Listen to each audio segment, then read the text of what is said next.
Dude, you kind of sound like a cow the other day.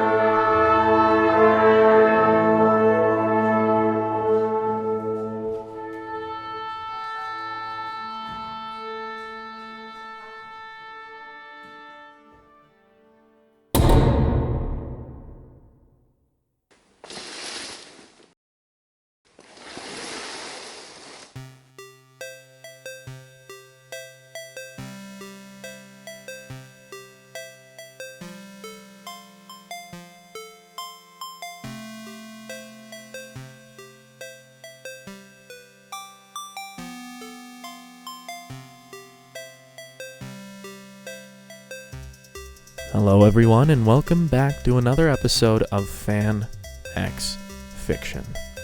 Today we're going to be reading Just a Matter of Time by Yotsuba Dances in the Rain 5.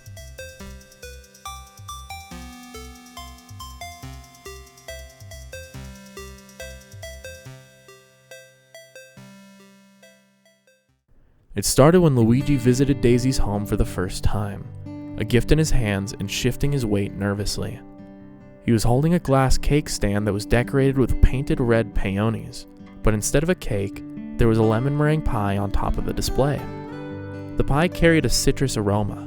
His fingers felt somewhat stiff against the edges of the glass cake stand, and he tilted his head up to look at the castle as he waited, not enough to fall over at the very least. Everything felt significantly less imposing when Daisy finally arrived, running out to greet him. She had to lean against a wall to catch her breath. I ran through the whole castle when I heard you got here. Daisy said, pride lining her voice at her quickness, even as she panted slightly. He lifted up the glass cake stand like it was an offering, and that was enough to signal that it was best to head over to the kitchen. She invited him inside and led him to the kitchen, and he carefully set it down on a table. He rubbed at his stiff fingers, getting feeling back into them as he spoke. Sorry I didn't say anything earlier, but I brought a pie for you. Oh, thanks. This will be nice to share with everyone, but I want to have some with you first. Hold on. Let me get 2 plates. She began to look through the cupboards. In truth, Luigi didn't see himself as part of the equation when giving Daisy this pie to eat. He was being thoughtful to her, but not quite so much to himself, which was frankly overthinking on his part to be polite. So it was why he stammered as he spoke again. Oh, no, it's okay. You can do whatever you want with it. You don't have to give me any. Daisy had gotten the 2 plates on the counter alongside some utensils, and she gave him a look like she tasted something bitter, her mouth curving down and her eyebrows furrowing.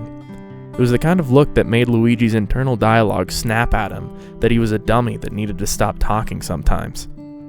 Daisy's face softened as she laughed, but it sounded kind. What are you talking about? It's my pie, and I say you get some too. Bring it over here. He couldn't argue with her response, and so he nodded, now realizing exactly what he said, and felt somewhat foolish over his rapid words. He picked up the glass cake stand and carried it over to her. That train of thought was quickly derailed when Daisy began to take the plate from his hands. Her fingers went over his knuckles a little too long for simply taking the glass cake stand out of his hands. They lingered there long enough that he could feel the warmth of her fingers, even though they both wore gloves. His breath caught in his throat for a moment, and it was only when she took the glass cake stand from his hands that he could exhale. For the first time, Luigi wondered what they were to each other. And then Luigi shook his head, told himself that he was overthinking that moment, and he silently told his heart to calm down. He told himself that it didn't mean anything, as he went to help her cut the pie.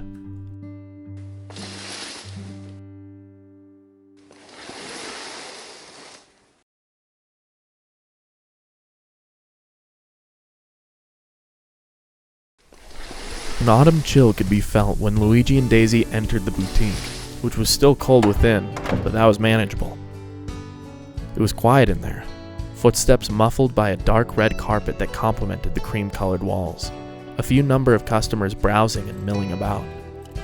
The boutique had clothes on spinning racks, soothing items lined up on shelves, and a wall for accessories like umbrellas or satchels. Luigi stopped at one of the clothing racks. Most of the clothes there, like shirts, jackets, or dresses, were what he expected to find in a boutique. Usually his fashion style defaulted to a trusty long-sleeve shirt and overalls look, so he wasn't looking to buy. There was one jacket, the texture of it glossy and almost looking like gummy candy, that made Luigi pause.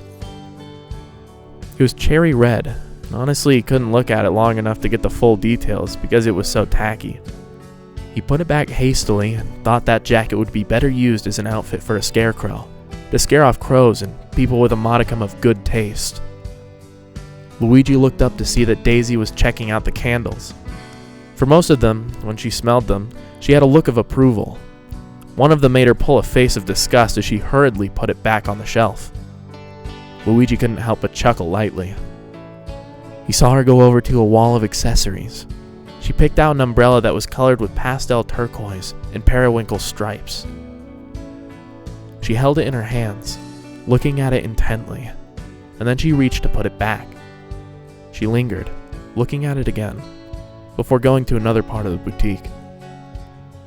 Luigi silently walked over there and pulled the umbrella down from the little stands it rested on.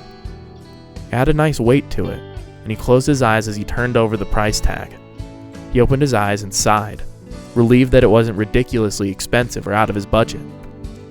Luigi looked over to make sure that Daisy was preoccupied, and then walked quickly to the register to buy the umbrella. It was given to him in a brown paper bag, and he held it closely. When Daisy was done looking around, she found him, found out he was ready to go as well, and then they left together. Luigi kept his tone casual when he asked her a question. There wasn't anything you liked? There was an umbrella I really wanted, but I didn't really need it. What about you? What'd you get? Luigi's grip on the brown paper bag loosened slightly, and he told himself to take courage. He stopped walking and held out the brown paper bag to her. It's something for you. In one movement, Daisy took the brown paper bag, opened it up, and her eyes widened as she began to smile. In the next moment, she put the gift down and she flung her arms around him, hugging him tightly. Luigi, thank you! Thank you so much! He thought it was good to see her so happy.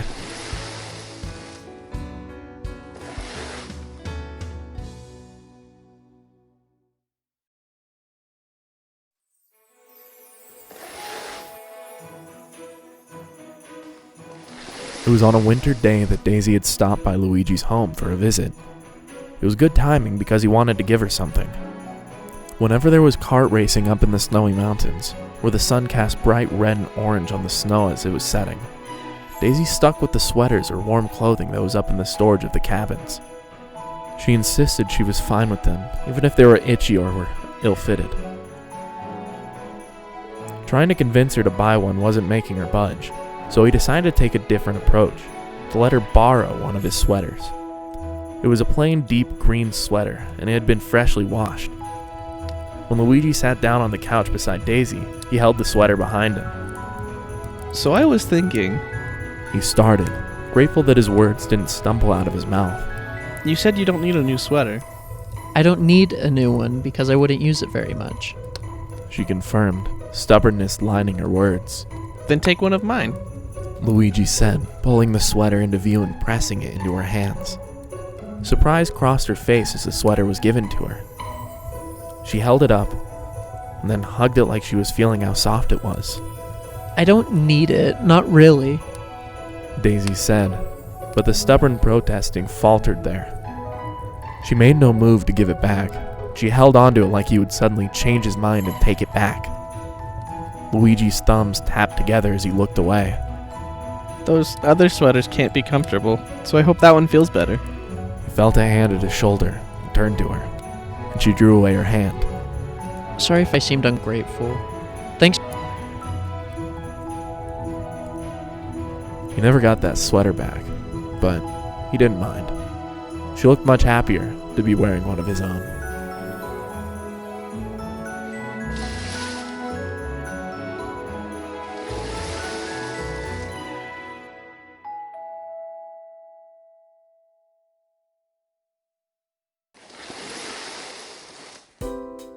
Paper airplanes cut through the air that was teetering on the line of winter and spring upon the beach, as the brisk wind went against the tide of the ocean. It was surprisingly gentle. The sun was setting, and there were still quite a few people on the beach.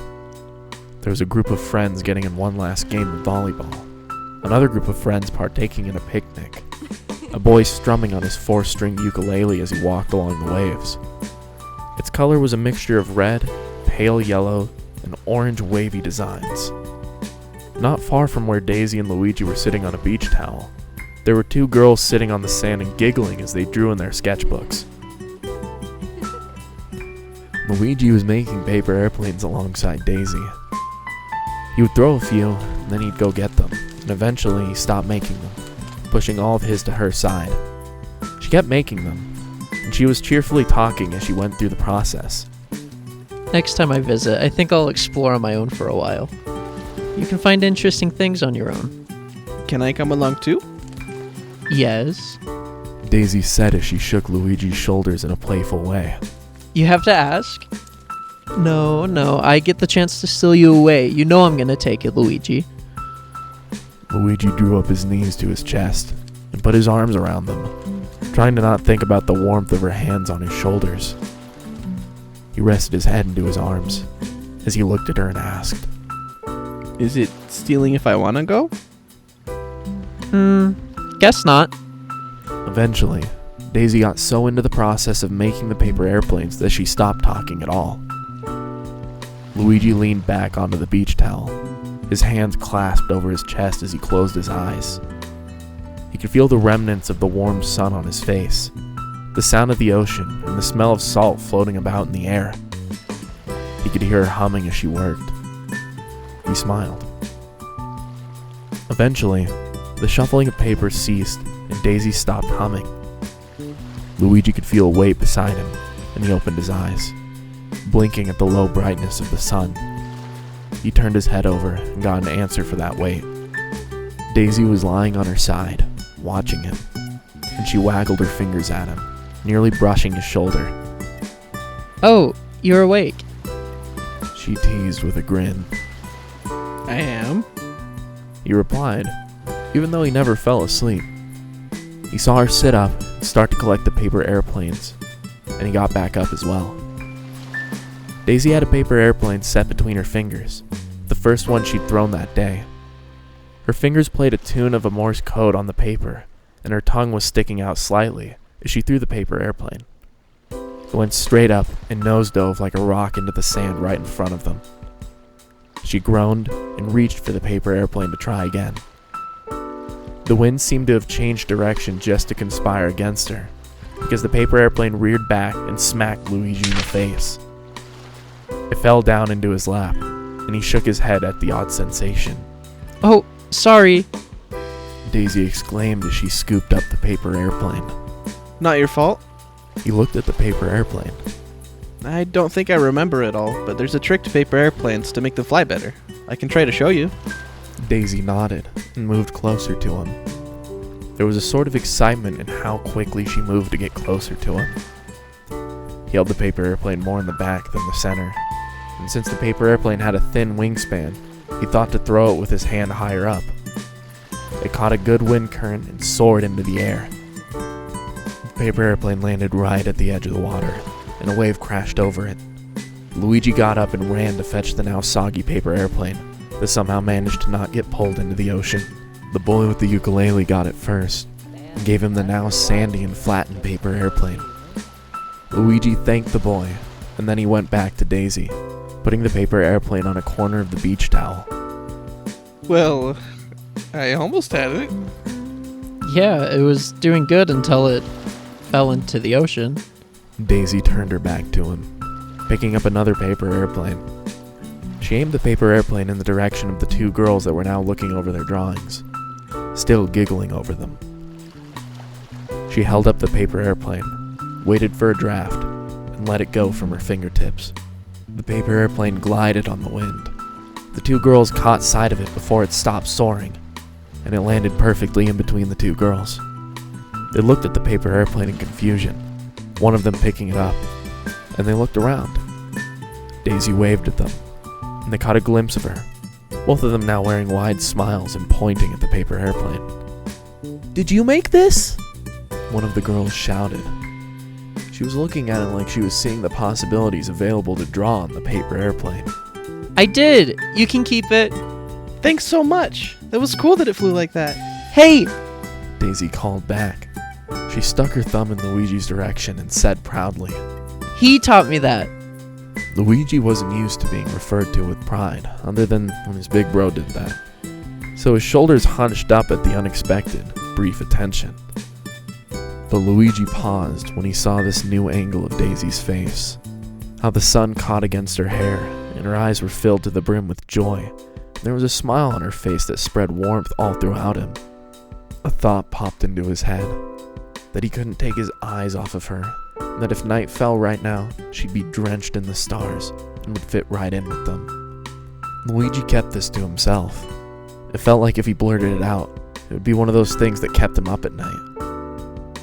But by the way Daisy turned that smile to him, however small his bravery was, it said that she would probably like to hear those words.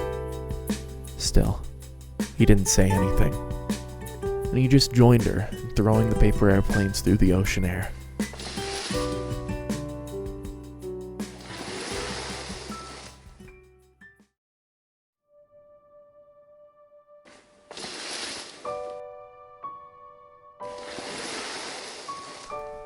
It was a cold spring day. Luigi had just said goodbye to his big bro as he left the house. It looked to be an overcast day by the sluggish, fat gray clouds that dragged across the sky, so he grabbed an umbrella. The metal parts within made a jangly sound, but he didn't pay it any mind because his mind was full of excitement. Daisy was going to visit the next day. He wondered where she would lead him when she stole him away to go exploring. That he'd go anywhere because he trusted her. In the meantime, he thought to take the day to push himself out of his comfort zone. He thought to catch a train that went anywhere, within reason, and so he began to walk to the train station. There was a quiet rumble that echoed above.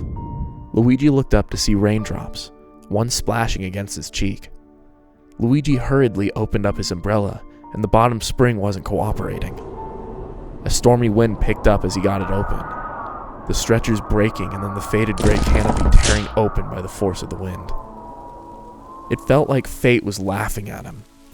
He'd just washed his hat not too long ago, and so in a sort of panic he took it off his head and tried to shield himself from the rain with the busted umbrella as best he could. Luigi ran to the train station, up the ramp and into the little depot. It was like an open cabin, with two benches facing the railroad that went on either side. There was no one at the red ticket booth, which seemed just as well. Luigi threw away the busted umbrella, since there was no hope of repairing it, and he went to go sit down. A cynical part of him told him that this set the tone for the rest of the day, but he shook it away and told himself not to be so mopey.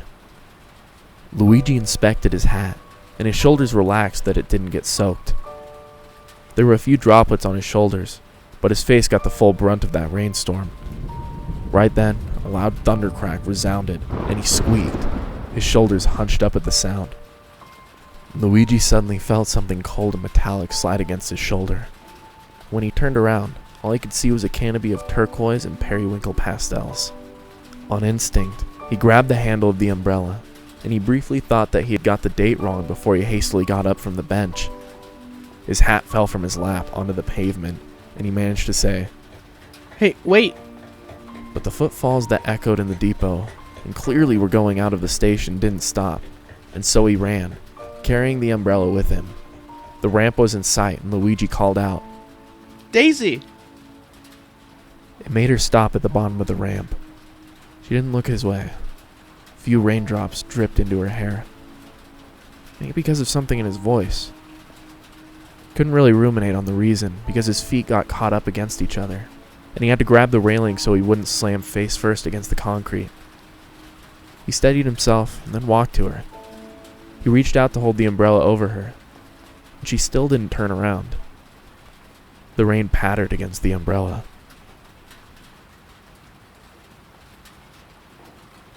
Why did you leave your umbrella? I don't know.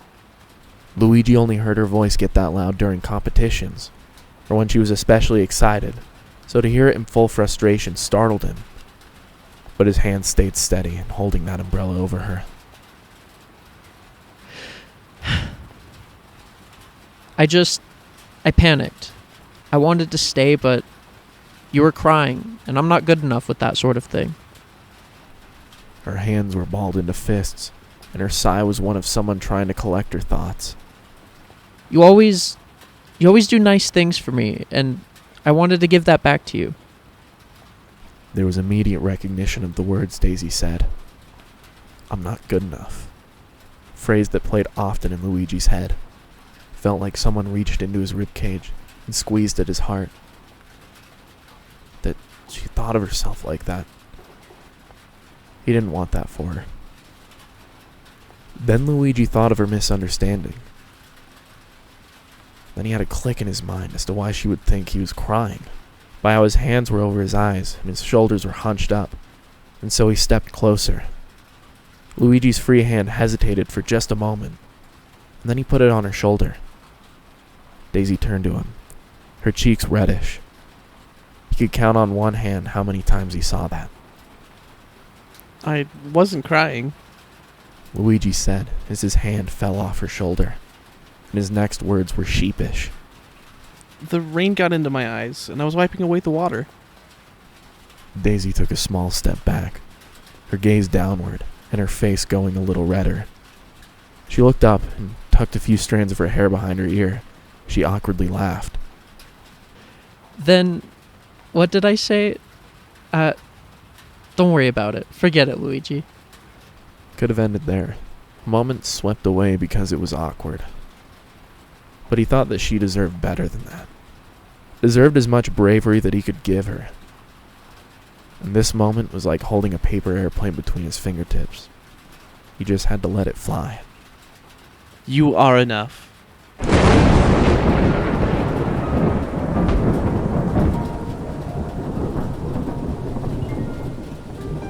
At that very moment, thunder rumbled out loudly above them, and he flinched, his free hand going over his heart. Still, he continued when it was over. And if I was crying, if you gave me this, if you had stayed, then everything would have been fine. 'Cause it's you. Oh, Daisy was looking at him with a small grin, the sort that reassured him enough that his legs didn't give out from pouring out his honesty like that. She then looked behind him, surprise crossed her face, and she ran past him up the ramp.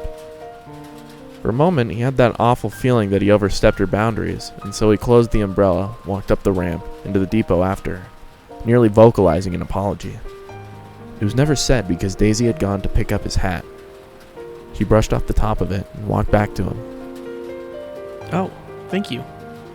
She took the umbrella from him with her free hand and placed it on the floor beside her. I was wondering where this was. Daisy said as she stole a glance at the hat in her hand. She didn't make a motion to put it back on his head right away. She was looking at him intently, but with an affection that didn't stop when she closed her eyes and pressed her forehead against his. For just a moment. Just as quick, she drew back.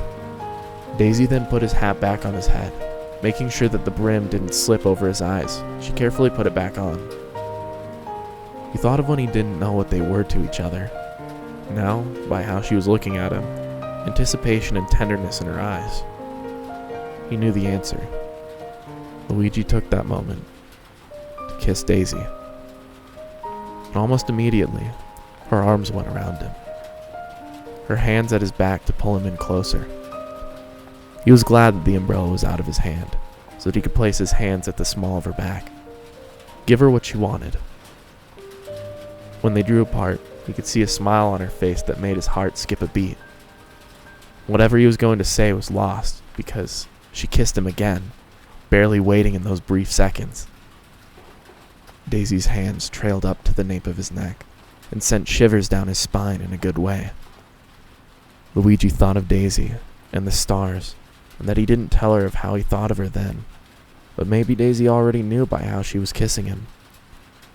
Luigi wasn't really surprised that she initiated it the second time, for how she went all in on every other aspect of her life. Felt good that she thought he was worth that sort of energy. When they broke apart again, She had her fingers tangled in his hair, and she was smiling brightly. I've wanted to do that for a long while, and you beat me to it. She was still holding close to him, like she was making up for lost time. So if it's okay with you, I'm gonna take all the opportunities that we can get. That's okay with me. And he could tell that his voice went all dazed and dreamy, because she laughed.